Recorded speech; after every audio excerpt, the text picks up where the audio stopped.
Bonjour les graphes, ravi de vous retrouver pour cette nouvelle vidéo. Alors voilà, tout le monde a évidemment le pivot de la Fed dans la bouche.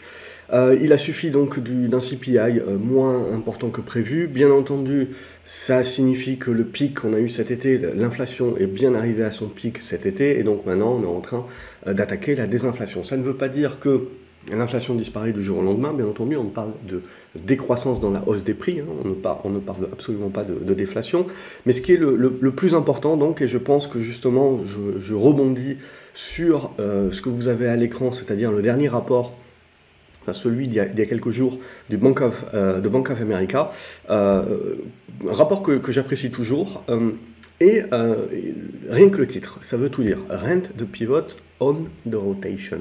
Donc ça, c'est pour moi tout ce qu'on se dit depuis déjà longtemps et que je rabâche au travers de vidéos et de chroniques, c'est qu'il faut éviter, pour garder un petit peu de cheveux sur la tête, il faut éviter de mélanger toutes les vagues, les sous-vagues et donc les horizons de temps. C'est-à-dire que l'idée, en effet, de jouer ce pivot de la Fed, alors bien entendu, les membres de la Fed ne vont pas pouvoir jouer ce pivot, c'est-à-dire que ce pivot-là, ce n'est pas la baisse des taux elle n'interviendra potentiellement que dans un an, et avant cela, on s'inquiétera que la Banque centrale ne fait rien, et donc on aura le débat entre une récession douce ou une récession dure. Ça sera pour 2023. Et ce qui va surtout nous intéresser, globalement, c'est le pivot de la Fed, c'est avant tout, avant la baisse des taux, c'est de faire la pause et donc aussi, avant tout cela, de moins les monter. Et ça, on a déjà eu globalement, lors de la réunion de la Fed précédemment, Powell qui nous a bien expliqué qu'ils allaient réduire la hausse des taux, mais pour atteindre un niveau de taux supérieur. Donc on partait sur du 5%. Là, avec le CPI qui commence un petit peu à mieux se comporter, éventuellement on n'ira pas au bout, et c'est ce que joue le marché, en faisant remonter notamment les valeurs de croissance. Et donc le marché joue ce côté pivot, mais dans le sens, alors c'est dans la sémantique que c'est important, dans le sens justement du fait que les taux ne vont pas monter aussi loin que ce que l'on croit, et les banques centrales vont commencer par faire du 0,5% en décembre, et après on aura différentes hausses, peut-être 2 voire 3 hausses de taux au premier trimestre 2023 de 0,25. Donc ça, voilà, ça c'est l'idée, c'est ce que fait le marché. Bien entendu, que Powell ne peut pas se permettre non plus d'arriver d'un coup d'un seul et de dire voilà, notre technique a marché, maintenant on fait la pause, etc. Ça ferait exploser les marchés qui ont déjà explosé, mais ils exploseraient encore plus fort, ce qui fait que globalement la récession aujourd'hui n'a pas encore impacté les bourses. On parle des bourses des personnes riches et donc du consommateur et des entreprises qui ont toujours énormément d'argent vis-à-vis du Covid qui a été sauvegardé. Évidemment, la majorité des gens la majorité des plus petites entreprises ont déjà un peu plus de mal à boucler les fins de mois. Mais ce qui va nous intéresser, donc, c'est cet aspect-là. Donc, on a Powell, quelque part, pour garder sa crédibilité, qui ne peut pas non plus annoncer le pivot dans l'idée des gens comme ça du jour au lendemain. Donc non, la politique aujourd'hui, le discours de la Fed ne va pas changer et ne peut pas changer parce que aujourd'hui, avoir un CPI qui démontre que l'inflation monte moins fortement que ce qu'on avait prévu, mais donc elle va commencer à se résorber, ça ne veut pas dire que l'inflation est morte. Et donc aussi, ça ne veut pas dire que vous n'aurez pas un certain nombre de mois qui, pour des raisons X ou Y, vont faire que le CPI va remonter, de pas beaucoup. Mais c'est-à-dire qu'il ne faut pas penser que vous allez avoir une baisse rectiligne en mode chute du Niagara de l'inflation. Non, ça sera très certainement en mode escalier et donc il y aura certainement quelques mois où on aura des remontées du CPI pour des raisons notamment en termes de ressources. C'est surtout les matières premières qu'il faudra regarder et donc il faudra éviter de se dire oh mon Dieu, finalement on n'a pas une désinflation.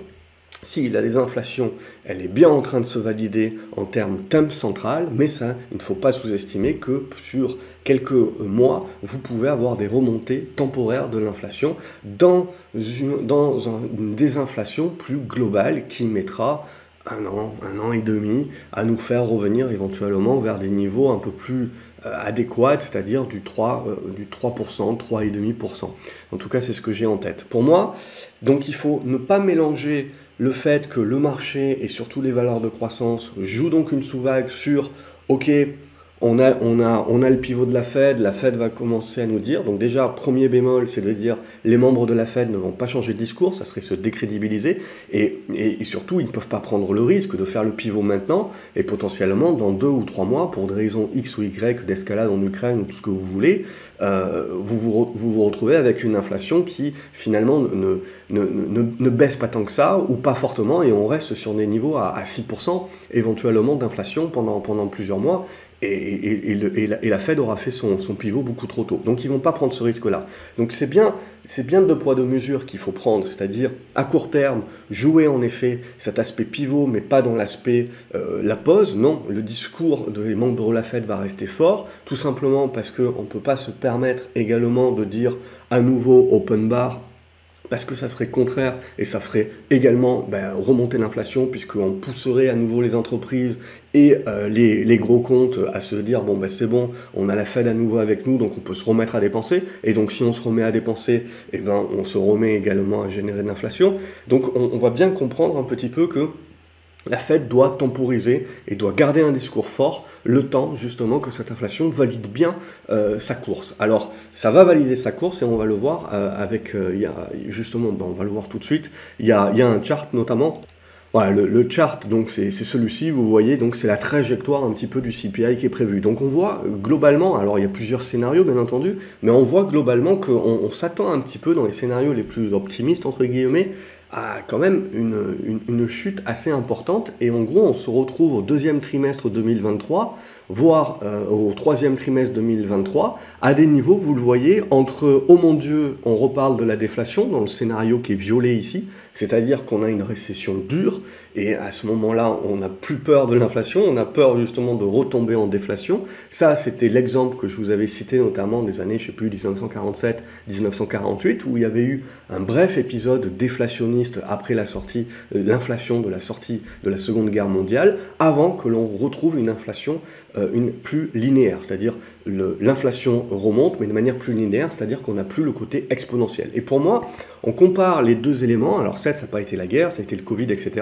Alors il y a eu l'Ukraine qui s'est rajoutée par-dessus, mais en fait, c'est des éléments exceptionnels. Donc c'est bien comprendre en fait que vous avez une compression des prix et donc une dilatation ensuite de ces prix-là qui est par un élément externe. Et donc on a un impact qui est vraiment extra 5. Donc ça, pour moi, c'est les éléments où il faut éviter de tout mélanger, c'est-à-dire, là, en termes de pivot de la Fed, c'est bien comprendre que ce sont des éléments de sous-vague de court terme, ce qui n'empêchera pas qu'une fois, donc c'est-à-dire pour mi-2023, une fois qu'on aura franchi cet aspect-là et qu'on sera en train de débattre entre la récession va être douce ou la récession va être dure, et en fonction de ça, on tuera les cycliques ou au contraire, on poussera sur les cycliques.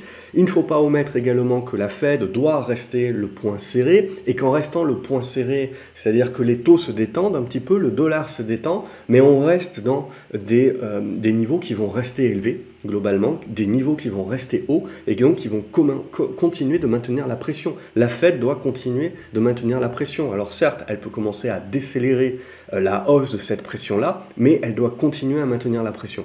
Et en maintenant cette pression-là, le risque, le signe noir, c'est toujours le même, c'est qu'à un moment donné ou à un autre, que ce soit sur l'immobilier, que ce soit pour justement des places financières, ou des entreprises avec collatéral et compagnie, c'est le risque à un moment donné qu'on amène une crise de liquidité et qu'on se retrouve avec un gros acteur qui se retrouve à avoir un petit peu du mal. Pour l'instant, on n'a pas le cas, c'est la première surprise, on va dire. Pour l'instant, on va dire que tout le monde résiste plus ou moins bien, mais il ne faut jamais dire jamais. Globalement, les mesures de resserrement et donc cette tension sur les liquidités vont demeurer encore plusieurs mois. Et donc, c'est dans le temps, éventuellement, qu'on a des craquements qui peuvent commencer à sortir. Alors, pas de panique, si jamais tel devait être le cas, le marché, bien entendu, boirait un petit peu la tasse, mais la Banque centrale, sans baisser ses taux, bien entendu, agirait sur son quantitative tightening, qu'elle enlèverait et qu'elle transformerait, comme la Banque centrale d'Angleterre, en quantitative quantitative easing, c'est-à-dire on ferait marcher à nouveau la planche à billets. Et donc c'est là où le scénario qu'on voit un petit peu commencer avec du rebond pour l'instant, mais qui deviendrait donc plus une tendance de fond, où on a un retour sur l'or, l'argent, les minières qui sont assujettis. Donc c'est ça réellement qui va nous intéresser, c'est donc quelque part, la question n'est plus la désinflation, mais à quelle vitesse on va désinflater. Et ensuite, la question, c'est une récession douce, et ça sera lié, donc du coup, on va en projeter une récession douce ou une récession dure.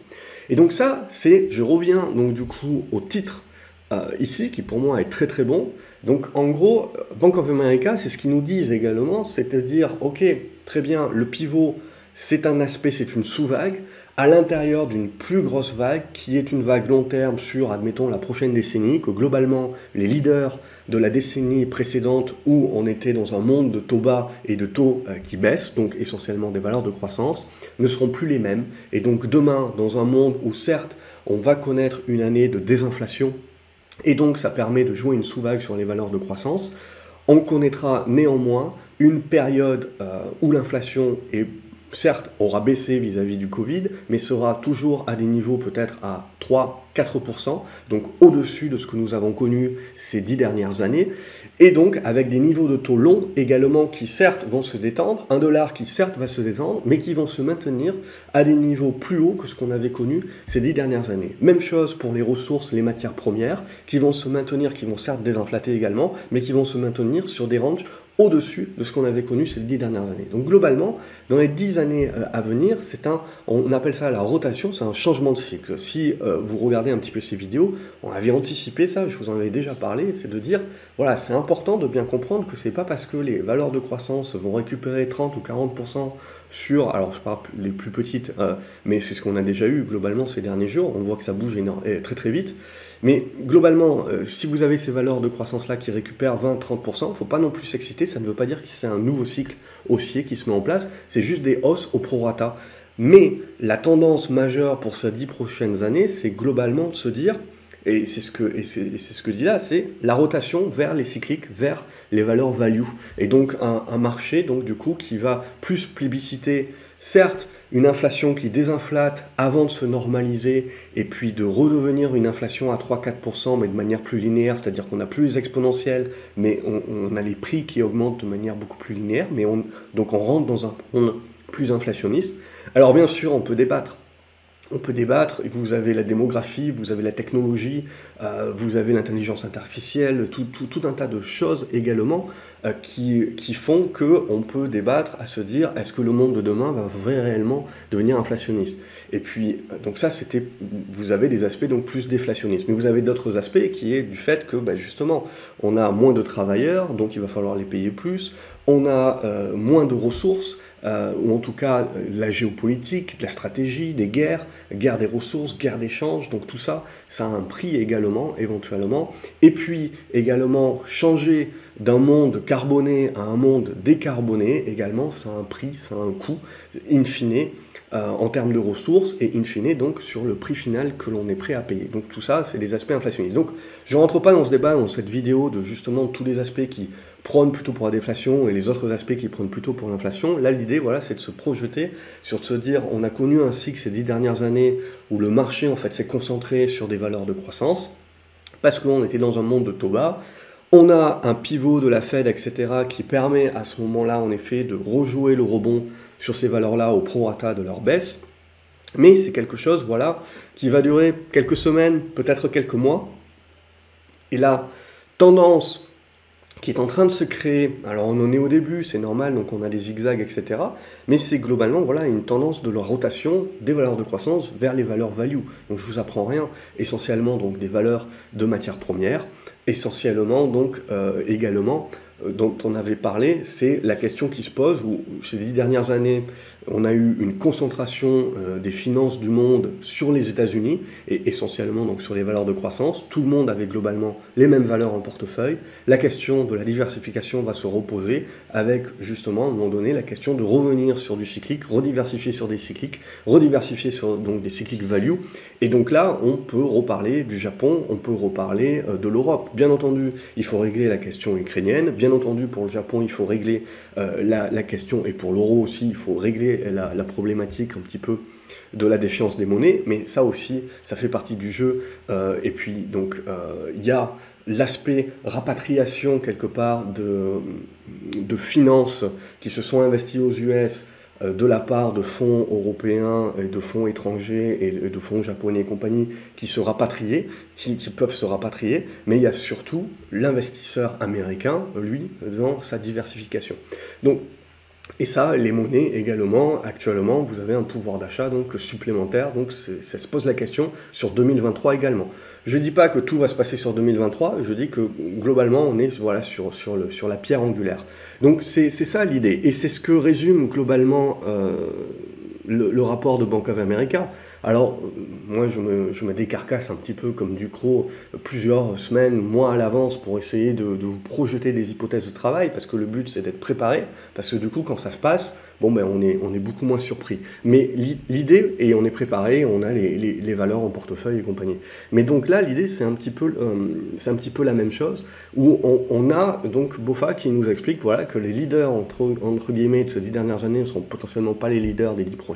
Alors peut-être que oui, peut-être que non, on peut toujours le dire, mais entre guillemets, c'est-à-dire sans remettre en cause le leadership de Google ou de Microsoft par exemple, l'idée c'est de dire qu'ils ne vont plus réussir à surperformer. Donc la surperformance va être ailleurs. Éventuellement, ils vont réussir à se maintenir. Je pense moi aussi qu'il y a un certain nombre de valeurs de croissance qui ont un très bon avenir devant elles. Je pense aussi qu'il y a un certain nombre de ces valeurs qui sont les futurs leaders de la technologie et compagnie, mais éventuellement, on ne va plus les valoriser de la même manière que ce qu'on les a valorisés ces 10 dernières années, si justement on commence à valider que le scénario pour les années à venir, c'est d'avoir certes une désinflation, là, sur les prochains mois, mais ensuite une inflation qui arrive à redevenir linéaire et arrive à se maintenir à du 3-4%. Et donc là, on serait dans un changement de monde, quelque part, un changement un petit peu de paradigme de ce qu'on a l'habitude. Et donc, ce que nous explique également Bank of America, c'est comme on en avait parlé, donc ce qu'il faudra regarder, donc, c'est les petites capes, donc tout ce qui va être petite capitalisation, qui peuvent surperformer les grosses capitalisations. Tout ce qui va être valeur cyclique, value, donc on en a beaucoup en Europe, on en a beaucoup au Japon, mais il y en a aussi aux États-Unis, bien entendu. Après, je vous apprends rien, globalement, depuis le bas de octobre, on a déjà vu un bon retour sur ces valeurs cycliques plus value. Donc tout ce qui est lié également matériaux de base, ressources, matières premières, donc tout ça également. Et donc ensuite, si vous prenez une vue hélicoptère, donc c'est privilégier des valeurs des pays émergents également, ou des valeurs au sein de pays émergents, mais qui vont être très liées donc aux matières premières. Donc essentiellement se focuser sur des pays émergents, mais qui sont également producteurs de matières premières. Donc voilà, ça c'est pour moi les éléments importants, et vous avez les bancaires, donc tout ce qui est cyclique globalement avec les bancaires, et il y aura la question, alors là on est en train évidemment avec le resserrement monétaire, on est en train, avec la Fed et compagnie, on est en train de taper sur le marché immobilier, mais il y aura la question également à nouveau des foncières, mais pour l'après, mais ça sera un élément. Moi, quand j'ai commencé la bourse, alors quand j'ai commencé à m'intéresser, avant que j'y sois vraiment dedans, juste avant la crise justement, ben, en fait j'ai commencé réellement à être dans le marché boursier à partir justement de la fin de la bulle Internet. Et en fait, moi j'ai vécu cette rotation-là, 2003, 2004, et il faut savoir qu'à cette époque-là, les sujets étaient globalement les mêmes, c'est-à-dire qu'on avait peur du ralentissement, alors on avait un essor économique, mais on avait peur qu'il ne soit pas suffisamment fort, et on avait peur de la remontée de l'inflation à cette époque-là. Donc on était déjà un petit peu dans les mêmes types d'éléments, et puis finalement, il n'en a rien été, et on a globalement continué à ce moment-là. À ce moment-là, c'était l'inverse de cette période, je dirais 2002-2003 à 2007. En fait, on était sur une sous-vague qui a duré quelques années où on a privilégié à la sortie de l'explosion de la bulle Internet, justement tout ce qui était valeurs bancaires, valeurs immobilières, donc des valeurs qui sont très cycliques, très value. Et donc on a privilégié, donc l'Europe a surperformé les US. Pour celles et ceux qui ne sont pas en bourse depuis suffisamment longtemps, il faut bien se rappeler que ça arrive, ça existe, que l'Europe par exemple arrive à surperformer les US. Et donc on avait ce sous-cycle-là avant qu'on ait la bulle des subprimes, et donc l'explosion des valeurs cycliques. Et évidemment, en règle générale, quand vous prenez une baffe sur un aspect, quand vous revenez sur les marchés, vous jouez l'autre. Et donc on est rentré évidemment à ce moment-là dans l'interventionnisme des banques centrales, les quantitative easing en mode whatever it takes et compagnie. Draghi a mis un peu plus de temps, enfin il n'y avait pas Draghi, mais jusqu'à ce que Draghi arrive en Europe, on a mis un peu plus de temps, ce qui a fait que valider le retard supplémentaire qu'on prenait, mais toujours est-il que voilà, à ce moment-là, on a eu changement de paradigme et on est rentré dans un monde réellement qui a accéléré la baisse des taux. On était déjà depuis 30 ans dans une baisse globale des taux, hein, depuis l'inflation des années 70-80, et on a eu de cesse que d'avoir de la baisse des taux, mais là, on est rentré dans une accélération de ça, et donc on est rentré dans une accélération des surpondérations sur les valeurs tech, les valeurs de croissance notamment. Et donc là, éventuellement, et ça c'était, je dirais, la physionomie de base sur les 20 dernières années. Et si vous prenez la bulle du marché japonais, c'est globalement exactement la même chose. Dans les années 90, vous avez une bulle de la tech des valeurs japonaises qui se sont faites exploser, et le marché japonais a mis très très longtemps à remonter la pente. Et globalement, aujourd'hui, quand vous regardez un marché japonais, que vous regardez les cycliques, c'est fondamentalement, vous payez ça très très peu cher. En plus, le yen est au ras des pâquerettes, lapsus peut-être, révélateur. Et donc, pour boucler la boucle, donc la Chine également est quelque chose de très intéressant et très peu cher. Bien entendu, vous avez l'épée de Damoclès, si jamais un jour on décide de taper sur Taïwan, vous avez bien entendu un risque, mais avec parcimonie, en gérant la taille des positions, la Chine globalement n'est pas à sous-estimer aussi. Et le pire n'est pas certain, et à titre personnel, je crois toujours, mais il faut faire attention avec ce que je dis, puisque je croyais également que Poutine n'allait pas y aller, je ne crois pas que la Chine tapera sur Taïwan, en tout cas pas tout de suite. Donc voilà un petit peu pour ces éléments-là, pour moi, que je trouve très intéressant. Et globalement, si vous regardez les vidéos que je diffuse, pas grand-chose de neuf, mais un rapport de Bank of America que je trouve, voilà, une manière de faire une bonne synthèse, une manière de bien revenir sur le sujet, et une manière, voilà, de bien se concentrer au moment où tout le monde est en train de partir en mode poule sans tête. C'est le pivot, c'est le pivot, c'est le pivot. Non, non, c'est très important, sinon vous arrachez les cheveux. C'est très important de bien comprendre quelle sous-vague le marché est en train de jouer, mais quelle est la vague de fond, quelle est la vague long terme, quelle est la grosse vague sur laquelle on est en train petit à petit de construire justement les briques qui vont nous permettre, voilà, de pouvoir valider le prochain gros trend, la prochaine grosse tendance. Et alors, aujourd'hui, on n'est peut-être encore qu'au balbutiement, ce qui peut expliquer que peut-être on mettra encore plusieurs mois avec des va et des viens, mais c'est ça qui nous intéresse en tant qu'investisseurs également. C'est certes de jouer les sous-vagues, c'est celles qui sont les plus intéressantes à court terme et les plus juteuses sur du court terme, sur des allers-retours de quelques semaines, etc. Mais derrière, c'est, ok, le marché se prépare à quoi? Et pour moi, je pense qu'on en avait déjà parlé, mais je pense que 2021, on a déjà vu plusieurs petits pics sur la value. 2022, on a eu le gros pic.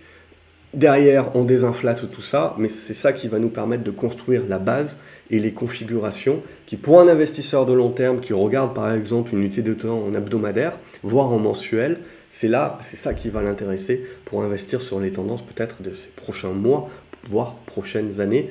Et bien entendu, ce type de plan-là, ce type d'hypothèse-là, eh ben, petit à petit, on pioche et on va construire avec les stats qui tombent, etc. Et ça va nous permettre d'affiner d'une part les valeurs, les secteurs, les pays, et ensuite d'affiner le timing. Voilà pour cette vidéo globalement de synthèse pour se préparer encore une fois à 2023. N'hésitez pas à me dire vous en commentaire qu'est-ce que vous en pensez de ce scénario-là. Quel est votre scénario? Peut-être que vous êtes plus déflationniste. D'autres sont inflationnistes. Il y a encore le scénario déflation pour moi n'est pas mort. Et comme je vous l'ai dit, vous avez vu, vous avez le scénario, la déflation peut revenir assez rapidement dans 3-4 mois, où on peut rejouer à se faire peur si jamais on a commencé à se faire peur sur une récession un petit peu plus dure que ce qu'on a prévu. Et donc du coup, des stades d'inflation qui tombent beaucoup plus rapidement que ce que l'on croit. Alors, premièrement, on le verra, comme on l'a vu là la semaine dernière, comme une bonne nouvelle. On désinflate, mais si on désinflate, trop rapidement, trop fortement, on a peur du coup donc de la récession. Donc du coup, les obligations deviennent beaucoup plus intéressantes et donc on a peur sur les actions. Là, on fera attention aux cycliques, mais donc il faut bien comprendre qu'on peut tout à fait défoncer les valeurs cycliques sur un aspect oh mon Dieu la récession, mais pour autant, le plan dans 1 an, 2 ans et pour les années à venir de méga tendance reste toujours voilà, de se dire ok, on rejoue peut-être les cycliques, on rejoue les values.